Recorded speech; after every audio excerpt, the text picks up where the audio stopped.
মুসা নবীর রুহু কবজ করতে এসেছে মালিকুল মউত। যখন রুহুটাকে বের করতে গেছে, মুসা নবীর শরীরে এত কষ্ট হয়ে উঠেছে, মুসা নবী থাকতে না পেরে মালিকুল মউতকে টেনে চড় মেরেছে। শুনেছেন না?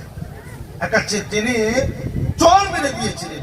এই চড়টার পাওয়ার ক্ষমতা এতটাই ছিল যে হযরতে মালিকুল মউত ভয়ে পালিয়েছে, তার চোখগুলো বেরিয়ে গেছিল। এসেছে রুহুলিতে, উল্টে মালিকুল মউতের রুহি বের করে দিচ্ছে। মুসা নবী মালিকুল মউতের রুহি বের করে নিচ্ছে।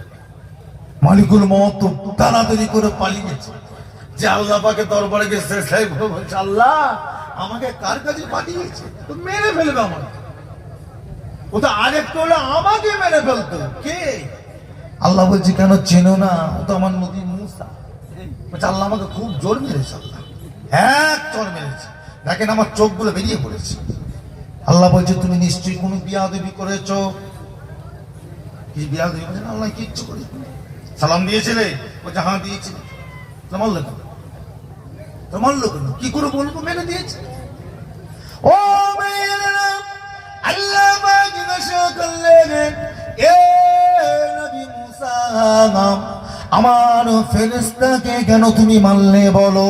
হযরতে মুসা জবাব দেন, আল্লাহ পাক হঠাৎ করে দেখি আমার চোখগুলো অন্ধকার হয়ে যাচ্ছে, নিঃশ্বাসটা বন্ধ হয়ে যাচ্ছে, আমার রূহটাকে বের করে নিচ্ছিল, আমি সহ্য করতে না পেরে মেরে দিয়েছে। আল্লাহ পাক বললেন, এ নবী মুসা, আমি আল্লাহ পাককে পাঠিয়েছিলাম তোমার রূহটাকে আনবার জন্য। মুসা নবী বললেন, আল্লাহ পাক আমি তো এখন মরবো না, কেন আপনি ওকে পাঠিয়েছেন? আমি তখন মরবো না, তোকে পাঠালেন। আল্লাহ বলছে তুই মরবে না তো কবে মরবে? তুই মরবে না তো কবে মরবে? বলছে আমার ইচ্ছা নেই বেঁচে থাকবে। পৃথিবীতে যত নবী এসেছে, এই একটা নবী আল্লাহর সঙ্গে ঝগড়া করছে। তিনি কে?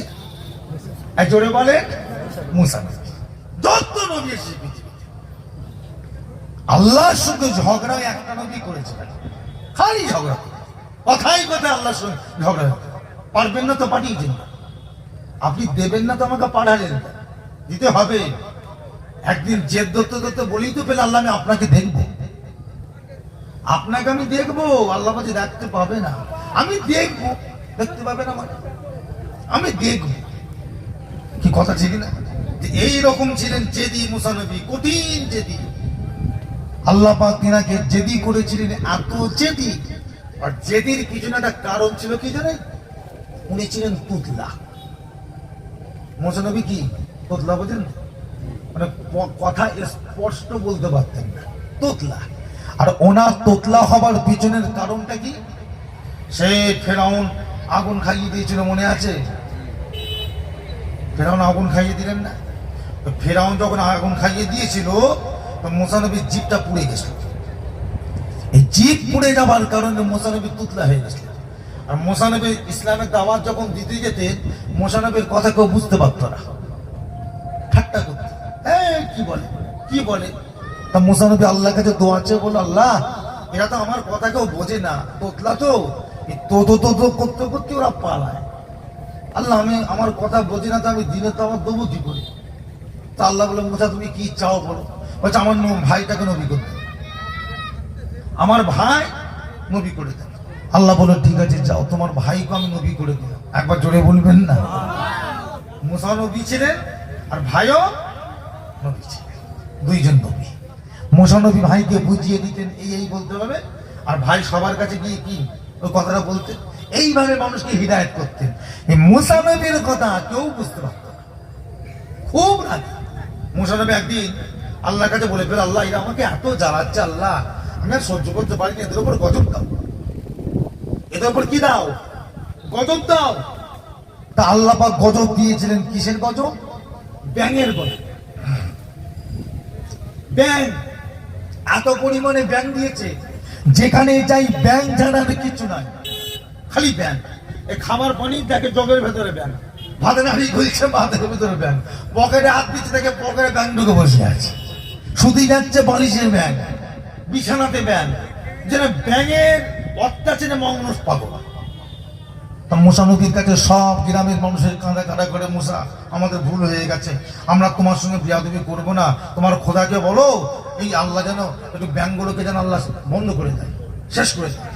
তা মুসা নবী দোয়া চাইল, আল্লাহ যাক এরা যখন ভুল স্বীকার করছে আল্লাহ মাফ করে দাও। ব্যাস কিছুদিন বেশ ভয়ে ভয়ে কাটছে। এই যেমন আমাদের কাছে মাঝে মাঝে একটা রোগ আসে না, গত কয়েক বছর আগে যেমন করোনা বলে একটা রোগ, সব মানুষ দেখেন কি গো দুনিয়াদারি ছেড়ে খালি নামাজ করছে, এমনি সময় মসজিদে নামাজ পড়তে যায়নি।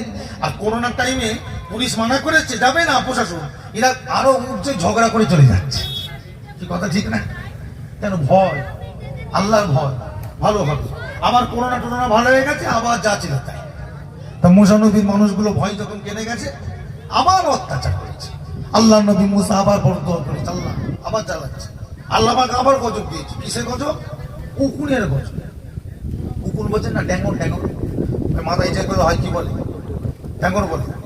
ড্যাঙর আল্লাহ পাক গজব দিয়ে এত পরিমাণে ড্যাঙর উকুন দিয়েছে, আল্লাহ মানুষ অতিষ্ঠ হয়ে পড়েছে, পাগল হয়ে যাচ্ছে, চুলকে চুলকে সারা শরীরে উকুন আর উকুন।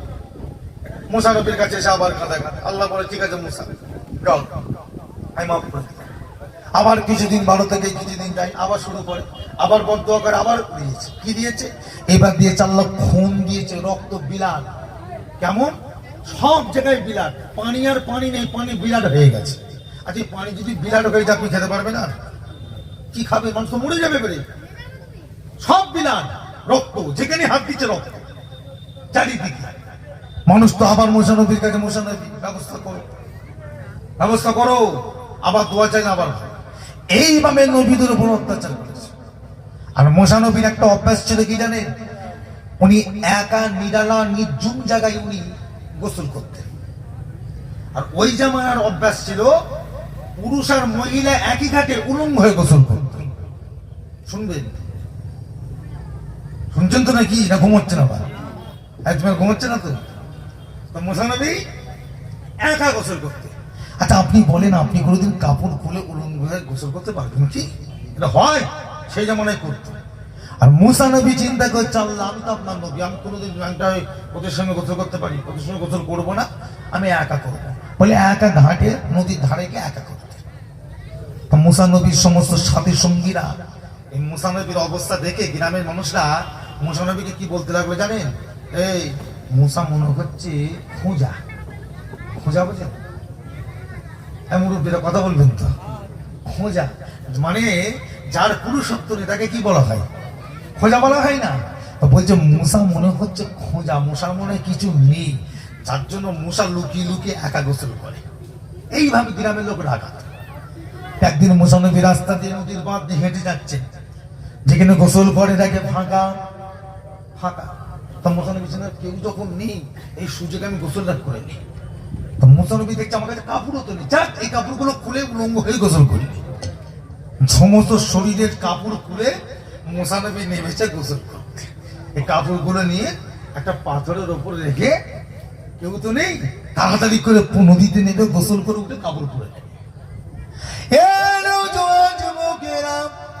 আল্লাহ পাক ওই সময় ঘোষণা করে দিলেন, এই পাথর জলদি করে আমার মুসার কাপড়গুলোকে নিয়ে পালাও। পাথর কি করেছে? মুসা নবীর কাপড়গুলো তো উড় দিয়েছে। মুসা নবী গোসল করবে, দেখে আমার কাপড় নিয়ে কেলিয়ে গেল, তাকে পাথর লে দৌড়চ্ছে। এই পাথর দাঁড়া দাঁড়া। ও দাঁড়ায়, ওকে হুকুম করেছে কি? তফসিরে এসেছে, তফসিরে কিতাবে পাথর লে দৌড়চ্ছে। আর মুসা বলছে, নবী বলছে দাঁড়া, সে আর দাঁড়া, সে দৌড়চ্ছে।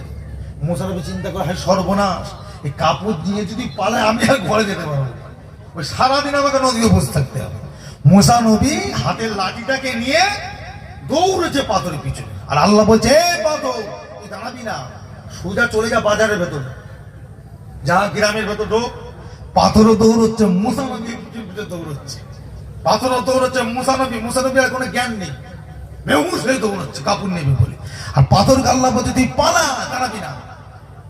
দৌড়ে দৌড়ে যেখানে লোক সমাগম, সেখানে যে পাথর ঘুরছে। আর সব লোক বলছে, মুসা ভালো তো, কথা বুঝতে পারছেন না? সব দেখে ফেলেছে তো, এই মুসা ভালো রে। আমরা মুসাকে খোঁজা বলে রাগাই, মুসা তো খোঁজা নয়, মুসা তো পুরুষ মানুষ। ওই দেখ দেখ একেবারে সব এলাকার লোক যখন দেখে ফেলেছে, তখন আল্লাহ বলছে পাথর এবারে দাঁড়া, এবারে দাঁড়া। পাথর যেই দাঁড়িয়ে যে মুসা নবী কাপড়টা খেলে তাড়াতাড়ি পরে ফেলেছে, পরে হাতে ছিল কি লাঠি, আশা লাঠি, মেরেছে পাথরকে একটা। বিয়াদব, তুই আমার কাপড় নিয়ে যাচ্ছিস, তোকে এই হুকুম কে দিয়েছে? ও মেয়েরা, পাথর সঙ্গে সঙ্গে আল্লাহ পাককে বলেছে, আল্লাহ পাক আপনি আমাকে হুকুম দিলেন বলে তো আমি পাপ কাপড়টা নিয়ে গেলাম, কিন্তু আপনার নবী মুসা আমাকে কতজন মারলো দেখেন।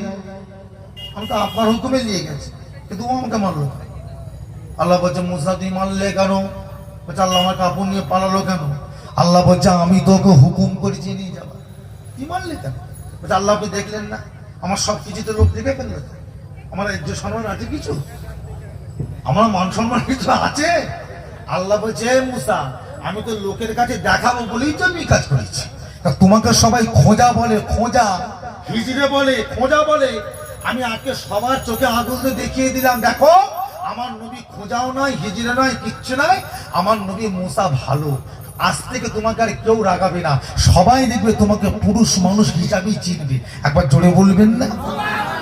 এইভাবে অত্যাচার করেছে, এইভাবে জুলুম করেছে আমার ভাই জানেরা, বাবা জানেরা, আমার মুরব্বীরা।